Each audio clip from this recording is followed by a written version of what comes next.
Hi everyone, just sincere thanks to the Earl for this amazing place, and obviously Karen, I'm indebted to her. Old ballet dancers can't jig around coming up to music sometimes when they've just done a huge walk around the island, trying to learn 5 songs that they need to have prepared for a choir when she gets back. So forgive me, I'm actually just walking quite slowly at the moment, especially in high heels.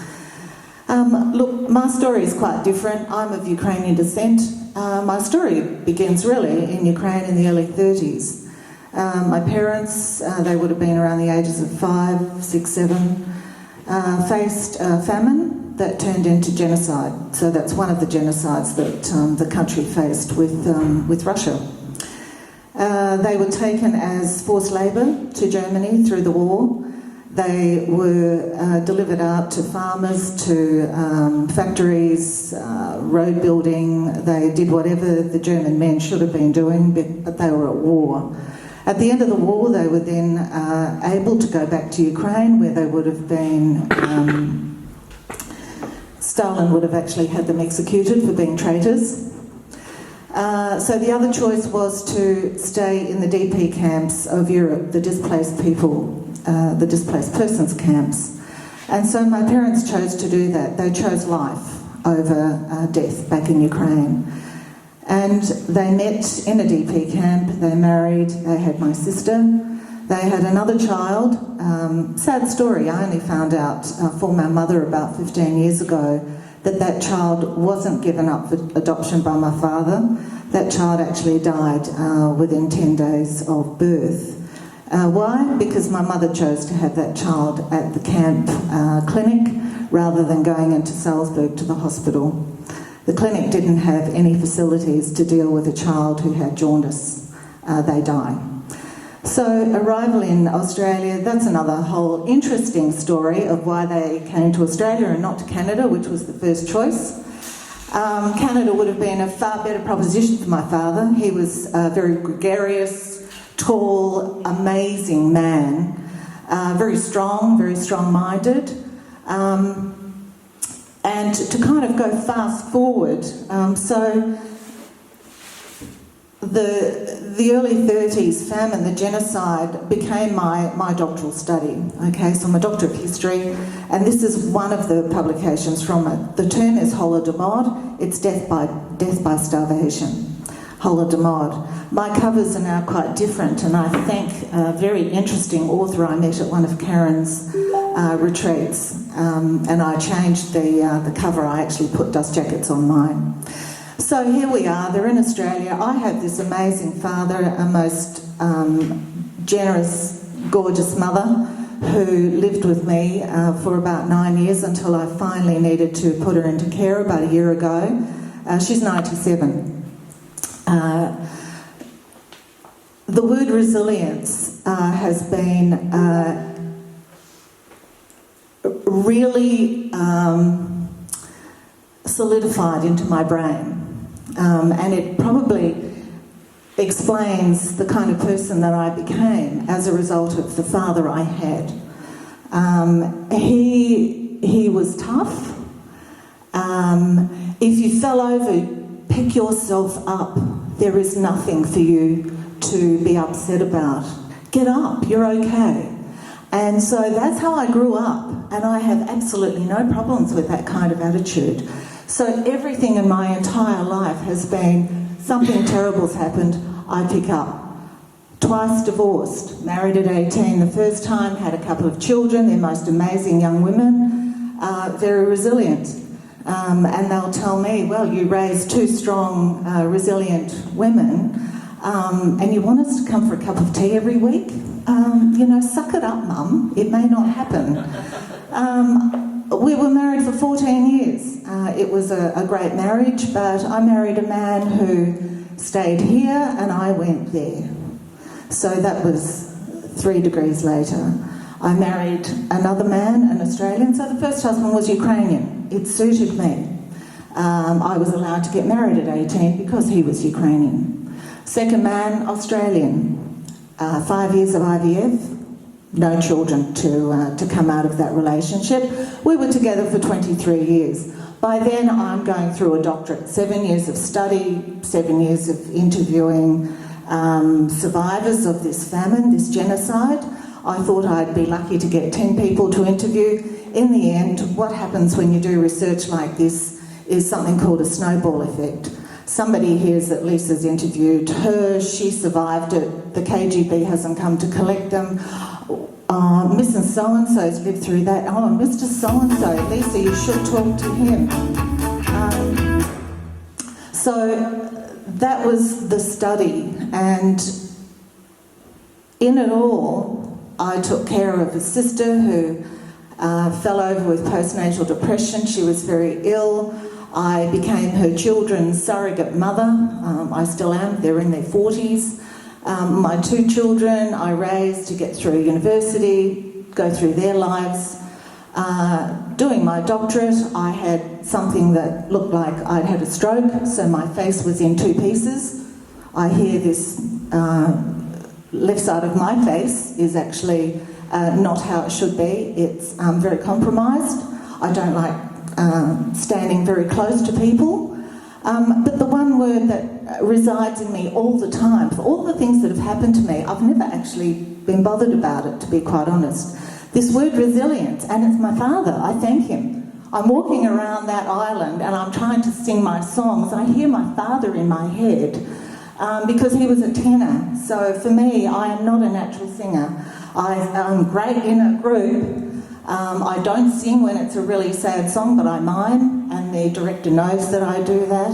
So I grow up with resilience. It doesn't matter what has happened to me, it's resilience. And I actually fear for a lot of young people these days. I'm looking at the kids and the mothers that I'm looking after coming out of Ukraine. So I'm one of the senior people in Perth. We're housing mothers and children who are escaping the war. And you know, it's this whole village thing. It's the Ukrainians that are embracing these people and helping them to cope with the terrible trauma that they've had to go through. And they're so relieved to be amongst kindred souls. So we're taking them into our homes. No other homes for them to live in anyway. As you all know, accommodation, especially in our country, is tight at the moment. So then I didn't want to do any more with the Holodomor study. I'd had many years of it, and they call it a stroke. It's called Ramsay-Hunt syndrome. I believe Justin Bieber's just come down with it. He cancelled a whole concert. I had to keep doing my doctorate. So I started writing children's books because in this book, page 113, there's a paragraph, and it's my children's paternal grandmother who tells her story. She and her twin broke into a geese pen. This is through the famine year, 2 years, and they sucked as many geese eggs, raw eggs, as they could. They were so hungry. I've never forgotten the story, and she's had chooks every day of her life in Australia once they emigrated. So in my head I had from that particular interview, Bubba's chooks. So I wrote the first story, Bubba's chooks, and I will finish quite quickly now. Wrote the story. It's a paternal grandmother's story based on chooks. Then my mother came into the second story. It's Bubba Stafka and the Magic Chook. That's my mother. Very different grandmothers. They're both in the same nursing home at the moment, which is amazing. They don't actually like each other. But they're tolerant. They're resilient. They're tolerant. It's actually quite wonderful. But what's interesting for me is the third book I wrote is this one, The Rooster and the Mouse. And it's extraordinary because I gave it to Veronica, my amazing illustrator. God, that woman just lives in my head, I think. So it's, different characters come into play. So a rooster and 2 mice in the chook pen, the storytelling chook pen.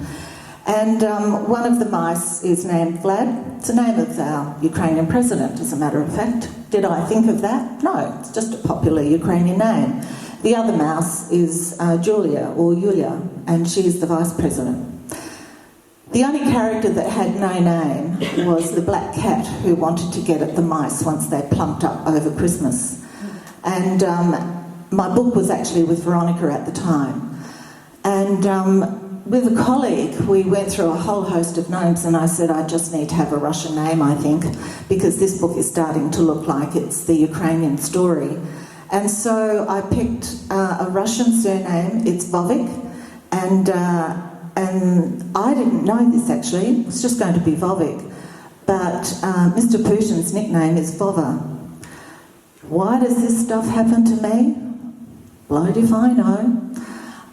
It's a bit like wandering around the island and trying to learn my songs, and my father's in my head. But the person I thank for supporting all of this is Karen. I go to her with these stories that come out of my head. I am not what you would call a storyteller as such. I'll tell everybody, and I have everyone here. I don't have a creative thought in my head, but I tell stories from stuff I know. These are the things that come out of the life I've had, I guess, and the work that I've done. And that word resilience, it just keeps coming to the fore all the time for me. And what's really interesting is that at the end of the book, I always try and give children a learning exercise. They can either do colouring in of Ukrainian pesanka, which are Easter eggs. Anyway, long story short, so I'm looking for something to add to the back of my book. It has maps at the front so that kids can see where Ukraine is and where this particular city is. And so I'm a research worker, okay? So the research terms were rooster, Ukraine. And what did I come up with?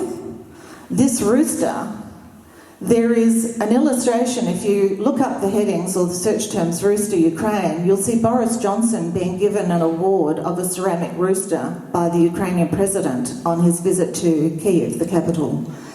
Now, where does that come from? There is an amazing ceramics company in Ukraine, and one of the most interesting items that they produce is a ceramic rooster. Almost every home has got one. So this particular city, just out of the capital, was bombed. A wall of a kitchen was left, and a kitchen cupboard still attached to the wall. Perched at the top of that wall was a ceramic rooster. It has become a symbol of the resilience of Ukrainians. And blow me down, I thought, where are you, Dad? You know, it's this word resilience. It comes up time and time again. And I've had so many people say to me since this war broke out, because, look, I come across as a very tough person. I am. I've had to be. I've had to take care of family. We've got nobody. I'm the one left. Dad's passed away. I'm caring for my 97-year-old mum. I have to be resilient. I can't, you know, my face falls over, I just pick up. Thankfully, my younger daughter said to me, "Oh, it's lucky you're not defined by your face, Mum." I had to really think about that. But I look back now and I think she actually did me a favour. She forced me to just pick myself up and get on with it, which I did. Thanks to those two girls of mine. They didn't pander around me, they just did whatever it is I needed them to do, and we just got on with life. So resilience, that's my word. It's cropped up in a couple of the cards during this event. And I'm just very grateful to be around all of you. You're absolutely fascinating people to a person like me. I have come from a very different place. I see different strengths in some of you. Some of you think you're not so strong, but you are. I am an empathetic person. You may not believe that, but when I take care of these Ukrainian kids coming in, it has to happen. So I thank you. I thank Karen, the Earl, just all of you. It's been a wonderful experience for me. And look, I've still got books in my head, have I got a few heads? And they're pretty much out of the original research that I did. And just grateful that I found Karen as a publisher. That was an amazing event. She was a half-page spread in a local paper. I'm looking for someone to take care of a very, very careful book about chooks and roosters. And Karen was actually the perfect person to take that project on. And then I said, oh, can I do the other 9? So onward we go. I think Karen sometimes thinks, oh my God, what's she going to come up with now? but she puts up with me, so I'm very grateful, and again, very grateful to all of you. Thank you so much.